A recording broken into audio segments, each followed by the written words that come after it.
And we begin in Venezuela, where thousands of Venezuelans have marched on the Angostura Bridge in the southeast of the country to demand a peaceful resolution to the political situation in their country. The president of the National Constituent Assembly, Diosdado Cabello, led the march along with the governor of Bolivia state. Together, they strongly rejected U.S. meddling in their internal affairs. They were also joined by members of the Bolivarian armed forces who are prepared to defend their country from a military invasion. Today, from this place where our liberator Simón Bolívar lit the torch of Latin America unity, we call on the world and especially on Mr. Donald Trump, who thinks he is the emperor of the world, to respect the Venezuelans and respect the country of Bolívar. And the Venezuelan Vice President Delcy Rodriguez announced the closing of maritime and aerial border with the Dutch Caribbean islands of Aruba, Bonaire, and Curacao. Delcy Rodriguez told the media that this action seeks to avoid a false humanitarian campaign which could open the way to a military intervention. She also called on the Venezuelan opposition to respect the sovereign will of the people. She invited them to join talks as the only means to overcome political differences. We have decided to suspend all private and commercial flights between Venezuela and islands of Aruba, Curacao, and Bonaire. Therefore, our borders with those three islands are now closed. It is sovereign decision of the constitutional and legitimate government of the Bolivarian Republic of Venezuela, in the face of an attempt to use force and not recognize the legitimate authorities of our country. And the Vice President Delcy Rodriguez also said Venezuela would review its diplomatic relations with these three Caribbean islands. Due to an announcement by the government of Curacao to serve as a collection center for helping forcefully bring alleged humanitarian aid into our country, we have decided not only to close our borders, but also to put under review our relations with those countries, as our President Nicolás Maduro has instructed. And to know more of this, we had this report earlier of our correspondent in Caracas, Luis Tavera, with details. Te saludo a ti también, Andrea, la audiencia que sintoniza las pantallas. The Venezuelan vice president announced the closure of maritime and aerial borders with the islands of Aruba, Bonaire, and Curacao. Delcy Rodriguez said that the decision was taken to protect the self-determination and sovereignty of the Venezuelan people. She also said that Venezuela and Curacao had good bilateral relationships in the past, so she does not understand why the island has decided to join the campaign to undermine the Venezuelan government. The vice president also said that the so-called humanitarian aid coming from the U.S. is hypocritical, since on the one hand, they have blockaded at least $30 billion that belong to Venezuela, and on the other, it pretends to give a mere $20 million as humanitarian help. She also said that U.S. plans to intervene in Venezuela have failed. People continue holding mobilizations in Venezuela to support the government of President Nicolás Maduro. Thank you, Luis. And Venezuela's Foreign Minister Jorge Arreaza said a group of thieves broke into the Venezuelan embassy in Costa Rica. The foreign minister condemned the incident via Twitter, and he called on Costa Rica's government to follow diplomatic protocols and assure the safety of Venezuelan officials. This comes after Maria Faria, the person illegally appointed as ambassador by the self-proclaimed interim president Juan Guaidó, tweeted this image. It includes a statement that says, "In the fulfillment of diplomatic functions, we have taken control of the headquarters of the Venezuelan embassy in San Jose."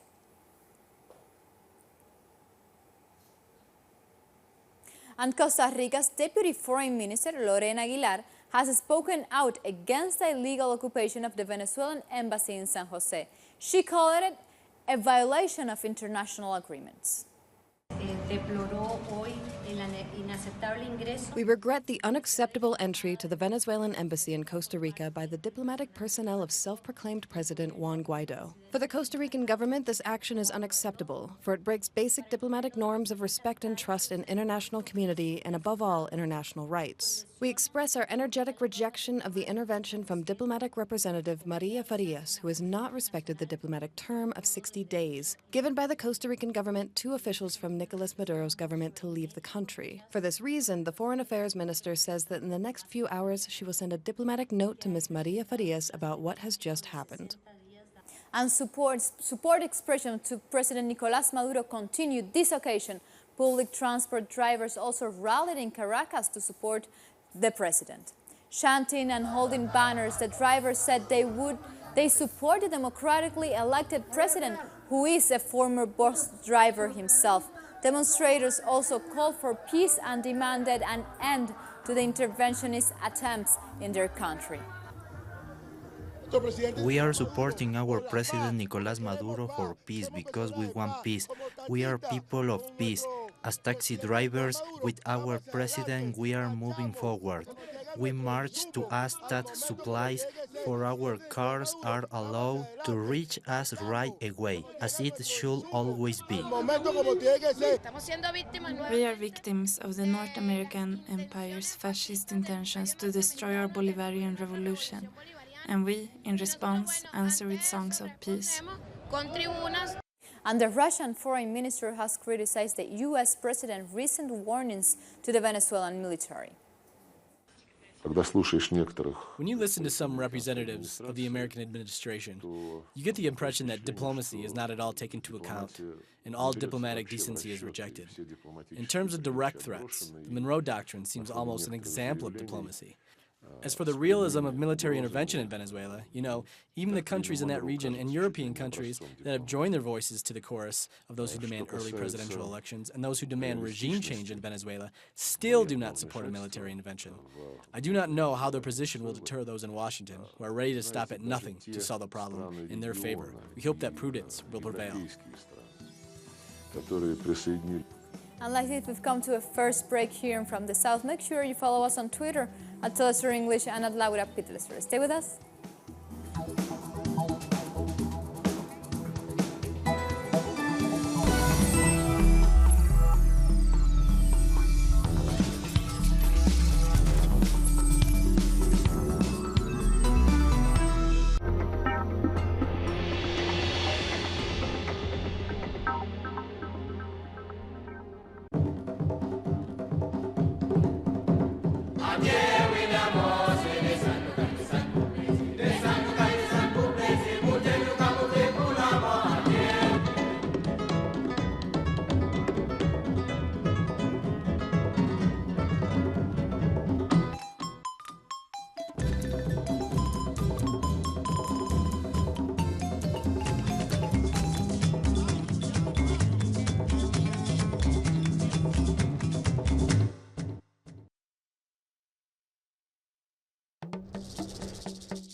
And we are back, and now we go to Cuba because this Sunday, 24th, more than 8 million Cubans are called to vote on the constitutional referendum After months of public consultations, voters will approve or reject the new constitution passed by the National Assembly.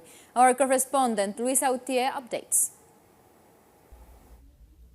Yes, good afternoon. Indeed, the National Electoral Commission offered a press conference this morning to show some results of the dynamic test that took place last Sunday. As a result of this, now we know that we have over 24,000 polling colleges in Cuba, but also over 1,000 polling colleges abroad, so the Cuban who lives in other countries can go and vote that important day. But also, there are over 400,000 people working in this referendum in the colleges, counting votes, everything. So it's a big number of people working for the referendum. But not everything are good news. According to the Commission, 2.52% of the colleges presented some kind of problems regarding to transportation, communications, personnel, so that's why all the provinces will have to give part to the Commission next Wednesday to say the problems they found, and a day after that they will have a teleconference explaining what they did to fix those problems. This is pretty much what we have now in that matter. We'll be back with more. Back to you. Thank you, Luis. And the streets of Haiti remain calm after over a week of intense protests. But our correspondent and special reporter Pablo Perez has more on the political crisis that remains in the island. We see that the transit has been regularized on the main island roads. After a group of heavily armed people have been arrested, including 5 North American ex-military, apparently mercenaries, this is being heavily investigated. Apparently, there have been strong attempts on the part of the Haitian government to get these people released. The opposition has already announced that this Friday there will be new demonstrations, this time directed to the government palace. Thank you, Pablo. And a number of social movements in Colombia have called a national strike for next Monday. More than 300 social, indigenous and Afro-Colombian organizations came out in favor of the strike. They say the government has broken its agreements with various sectors of society. They also reject the interventionist policy of President Iván Duque towards Venezuela, as well as the obstacles put in the way of implementing Colombia's peace agreements. The leaders say the authorities refuse to negotiate. We have also decided to campaign against their failure to fulfill their agreement, since this government has not wanted to talk or negotiate with the Colombian people's social movements. They are also against the implementation of the agreement signed with the FARC in Havana. As a social and popular movement, we have decided that date of the strike, and April 25th will be the beginning of the national strike. They also condemned the Colombian government's support for threats of military intervention in Venezuela to destabilize the government of the constitutional president Nicolás Maduro. Another conclusion from our meeting was to strongly condemn any intervention of the United States in the Bolivarian Republic of Venezuela with the support of President Duque. We demand respect for the principle of the nation, sovereignty and self-determination for the Venezuelan people. We express our solidarity with them in the search for a political and negotiated solution to this crisis. Now to Bolivia, because President Evo Morales has enacted a new law that offers free health care to all citizens who do not have insurance. Morales signed the law at the People's Palace in La Paz, the home of the Bolivian government, accompanied by social movements and workers' organizations. The government says the new law will benefit more than 5 million people who do not have access to health care and also strengthen social inclusion. President Morales said that the legislation will be implemented gradually with the support of all the people. I want to say, brothers and sisters, that we are beginning. It's not easy to do, it will take time.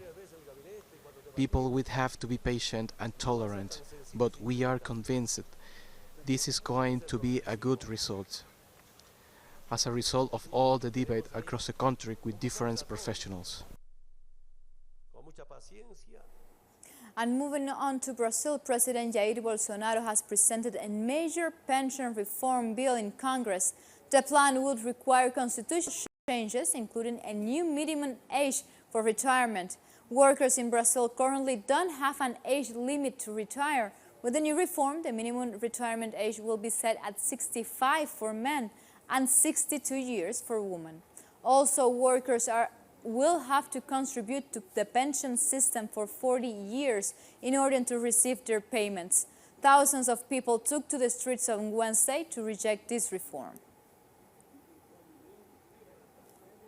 The way the reforms are being done in Brazil, without consulting the workers and without charging the ones who really owe them money, which are the banks and many companies, it makes it difficult to believe that these reforms will benefit the workers.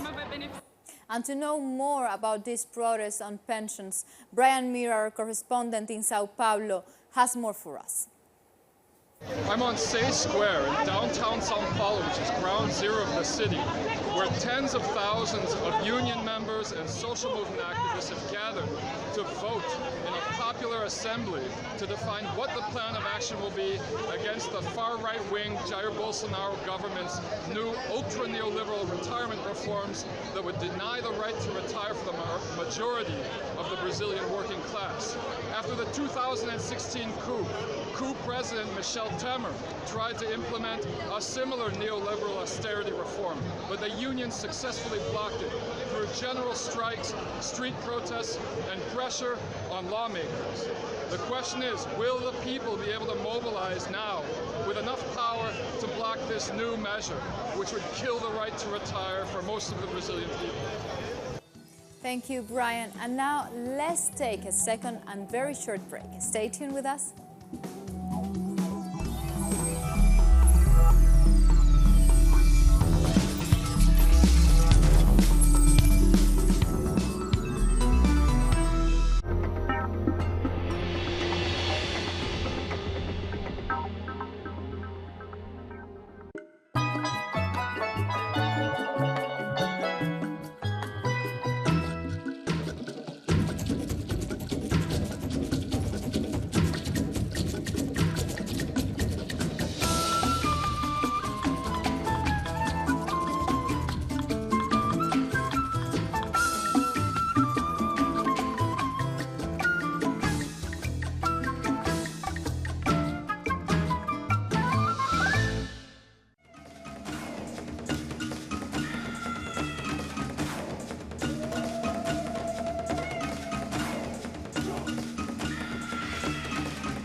Welcome back, and we go beyond Latin America's frontiers because Uganda's ruling party has endorsed current President Yoweri Museveni as its candidate in 2021 elections. On Wednesday, the National Resistance Movement made a resolution for Museveni to continue leading the movement.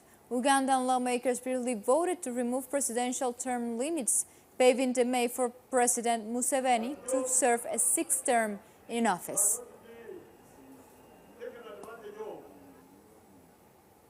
And thousands of people displaced by Boko Haram has pledged to vote for current President Muhammadu Buhari in Saturday's elections in Nigeria. Many residents in the northeast of the country have been forced to flee their homes.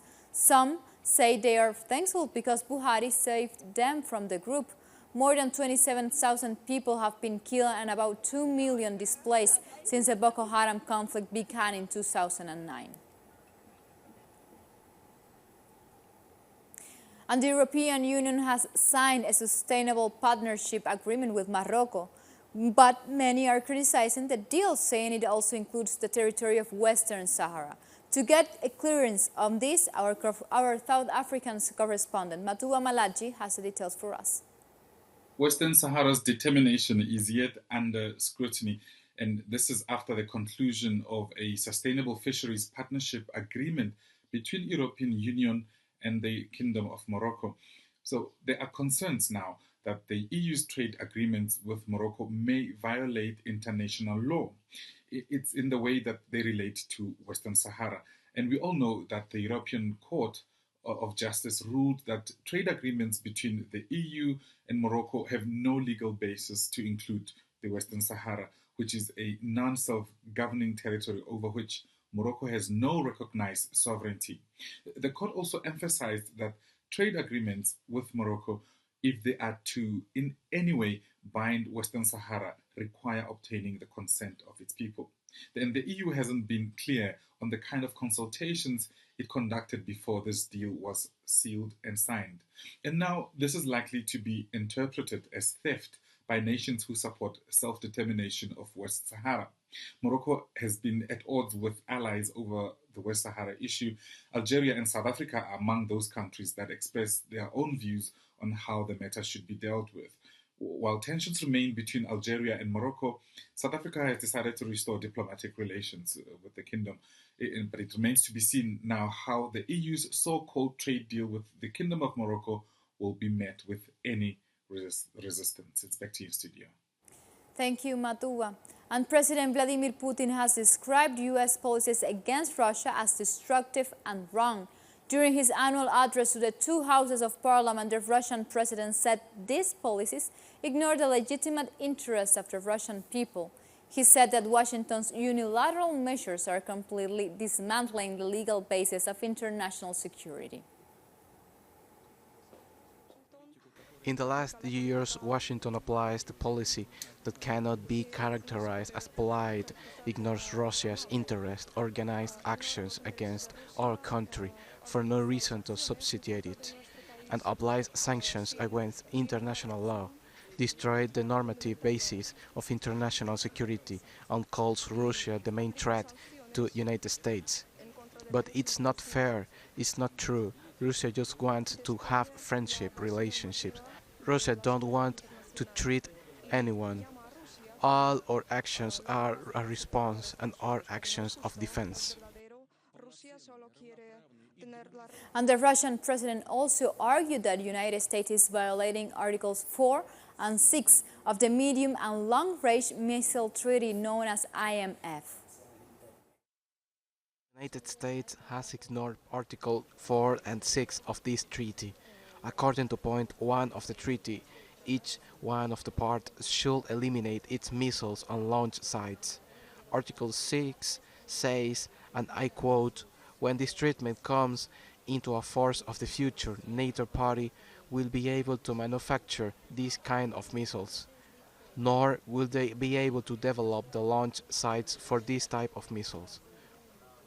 And the United States are not compliant with the articles of this treaty. And our correspondent in Moscow, Hansel Oro, has more details for us on the President Putin's address.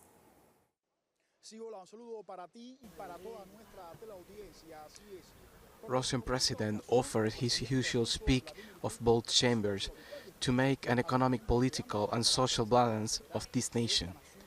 It also emphasized the need to support the social sectors, improve the living conditions of retirees and pensioners, as well as improving healthcare. Putin made a reflection of these U.S.-Russian relations from the announcement of the U.S. exit unilaterally from the nuclear disarm treaty signed in 1987. Unilaterally, it jeopardized the balance of international peace and security, especially with the weapon control system. He also made reference to the search for U.S. dialogue. Russia will take measures to reorganize the military budget by the year 2019 and the subsequent ones and check the new military complexes in a personal way. Russia will also denounce this NATO presence near the border that threatens national security and the displacement of US missile systems. The Russia presidency refers to the expansion of commercial economic relations and seek to peace signings of the peace treaty with Japan. Thank you, Hansel. And like this, we've come to the end of this youth brief, but you can find this and many other stories on our website, telesurenglish.net, where, of course, you can find opinion articles, special interviews, and special coverages like the one we're doing this coming weekend, Cuba Votes, where you can follow everything and also about Venezuela. Continue with Telesur, connecting the Global South. Until next time, thank you for watching.